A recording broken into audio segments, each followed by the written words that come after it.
Oi, e aí, tudo bem?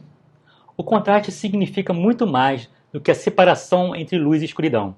Compreender os diferentes tipos de contraste pode treinar nossos olhos. Neste vídeo, vamos falar sobre contraste e como ele pode melhorar nossas imagens. Tudo isso e muito mais. Fique aqui com a gente, que já já conversamos.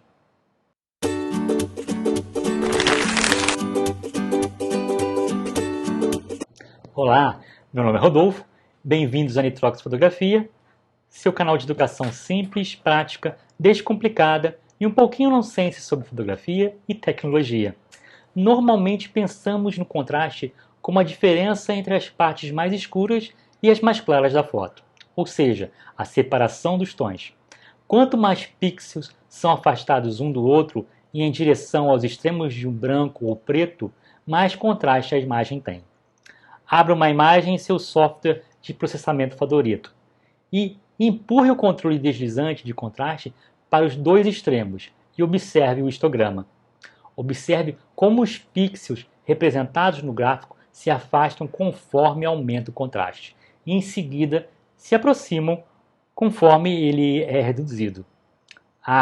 Mas antes de continuarmos, se você é novo aqui no canal, não se esqueça de se inscrever e dar aquele joinha. É muito importante sua ajuda para que nosso canal possa chegar a mais pessoas que realmente queiram aprender. E eu agradeço pela ajuda. Continuando.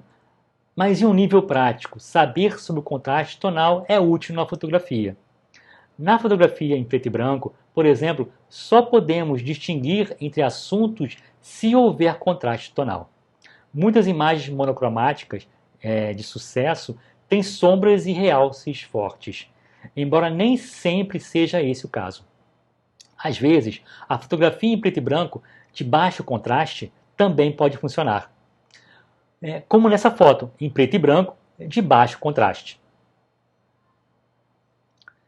No entanto, a diferença nos valores tonais é apenas um aspecto do contraste que devemos considerar em nossa fotografia. Embora importante, o contraste pode significar muito mais do que apenas isso. Johannes Haydn, um pintor nascido em 1888 e falecido em 1967, promoveu uma definição mais ampla. Ele foi um artista expressionista suíço e professor do curso da escola Bauhaus. Ele propôs 7 contrastes básicos de cores. E a consciência deles na fotografia também nos ajuda a melhorar nosso trabalho. Então vamos falar dos 7 contrastes de cores de Haydn. Número 1. Claro e escuro. Este é o contraste tonal descrito anteriormente. É o primeiro dos 7 contrastes de Haydn, onde uma imagem de baixo contraste pode não ter pretos ou brancos, e todos os tons estão agrupados, como a imagem capturada neste nevoeiro. Enquanto isso, uma imagem low-key é uma imagem em chiaro escuro, ou claro escuro, com forte contraste, com pretos intensos e sombras e áreas de luz brilhante, como nesta pintura chamada Davi com a cabeça de Golias, de 1610. O artista Caravaggio criou um trabalho em chiaro escuro, de alto contraste e um estilo extremo conhecido como tenebrismo, onde o escuro domina, há pouco tons médios e as áreas menores de realces chamam muita atenção. Essa abordagem pode ser empregada em fotografia como no filme A Lista de Schindler, onde você pode notar as mesmas características. Da mesma forma, a imagem high-key também mostra um contraste de claro e escuro, mas com os realces dominando o quadro, como nesta foto de uma andorinha no mar Ártico, que é uma imagem high-key, em que os brancos e os realces dominam a moldura. Bom, número 2. Frio e quente. Este é o contraste entre laranjas, vermelhos e amarelos quentes e azuis mais frios. Deve-se notar que o quente e frio se referem aos significados psicológicos das cores. Na física, luz azul tem muito mais energia e, portanto, é mais quente do que a extremidade vermelha do espectro eletromagnético. O contraste mais comum entre frio e calor que vemos na fotografia é o laranja contra o azul. O pôr do sol contra o mar, as folhas do outono contra o céu. Primeiros planos quentes e planos de fundo mais frios aumentam a perspectiva de uma imagem, enquanto o reverso reduz a perspectiva.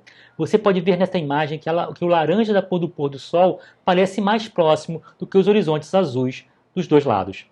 Os tons quentes de laranja do pôr do sol são cores complementares aos azuis frios do céu.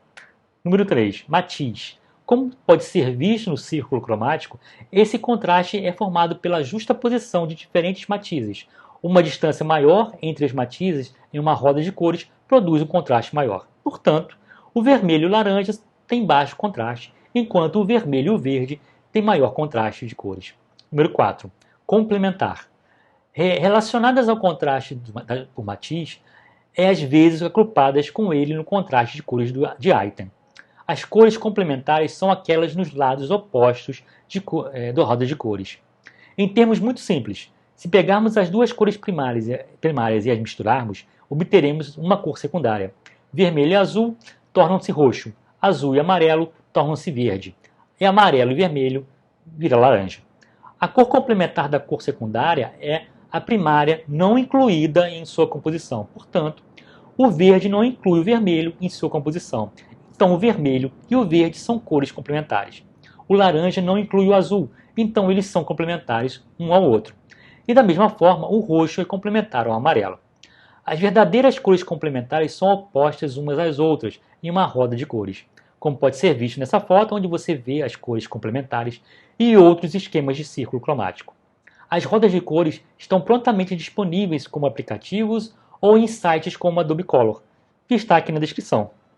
Número 5. Contraste simultâneo. Você já olhou um vermelho forte contra um verde forte e as cores parecem vibrar umas contra as outras? Tenho certeza que já.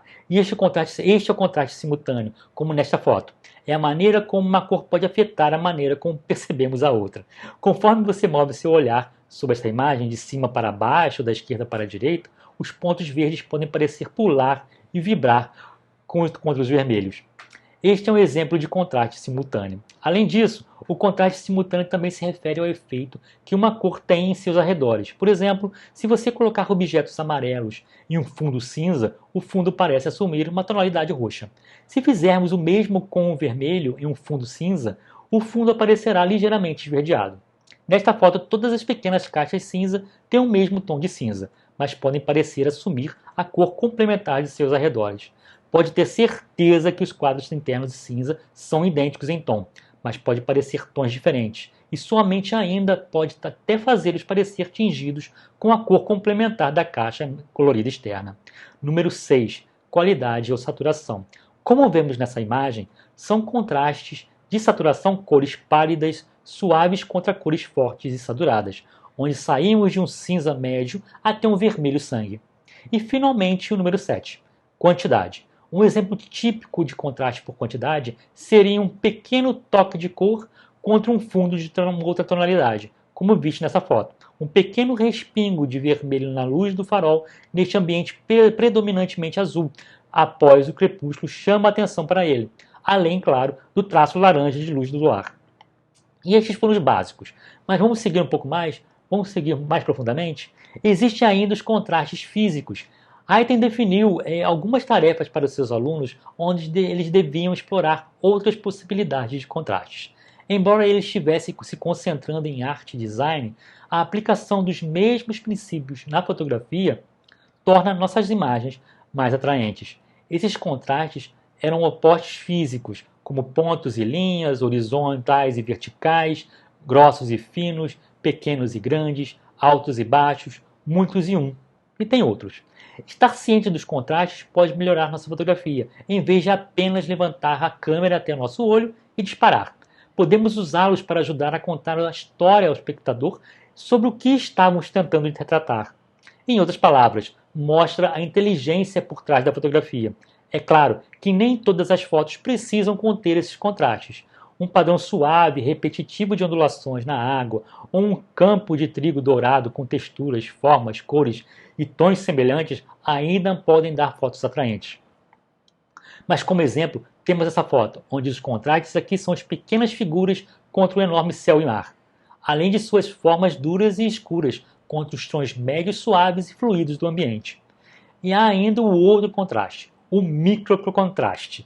E o que é um microcontraste? Bom, há muita besteira escrita sobre microcontraste ultimamente. É um tópico da moda nos fóruns da internet. Mas é bem fácil de entender. Olhe através de um pedaço de vidro de estufa a aquele vidro fosco. Embora você possa discernir Para o que está olhando, as bordas das linhas finas ficarão borradas umas com as outras. Em comparação, o vidro da janela de boa qualidade pode parecer quase invisível. Você pode ver as bordas finas. O mesmo se aplica às lentes. As lentes de alta qualidade produzem imagens muito mais nítidas porque mostram pequenas diferenças de tom com muito mais eficácia do que a maioria das lentes mais baratas. Microcontraste é a capacidade de uma lente de transmitir essas pequenas diferenças entre os tons. Em outras palavras, uma lente com um alto microcontraste é mais nítida. Porém, a tecnologia moderna de hoje permite que a maioria das lentes mais baratas tenha um excelente microcontraste, muito melhor do que muitas lentes produzidas 30 anos atrás. No entanto, melhor neste caso é subjetivo. Existem muitas pessoas que gostam de fotografar usando lentes antigas. Eu mesmo sou uma delas. Às vezes uma lente antiga tem aquele algo a mais, aquela característica única, quase que como uma personalidade que uma lente supernova não tem. E agora que você sabe mais sobre contraste, eu tenho um desafio para você. Se você quiser explorar o contraste, faça uma lista dos opostos. Em seguida, usando o gênero de fotografia que mais lhe agrada, faça uma série de imagens e demonstre esses opostos. Você pode tirar fotos individuais, que contêm os dois extremos, ou alternativamente, pares de fotos que representam os opostos um de outro. Poste um link nos comentários, pois seria ótimo ver suas fotos, e escreva aqui nos comentários se você tiver dúvidas sobre contraste. Vamos conversar. Espero que agora que você sabe mais sobre contraste e possa usar esse conhecimento em suas fotos e vídeos. Se você gostou desse vídeo, deixe seu like.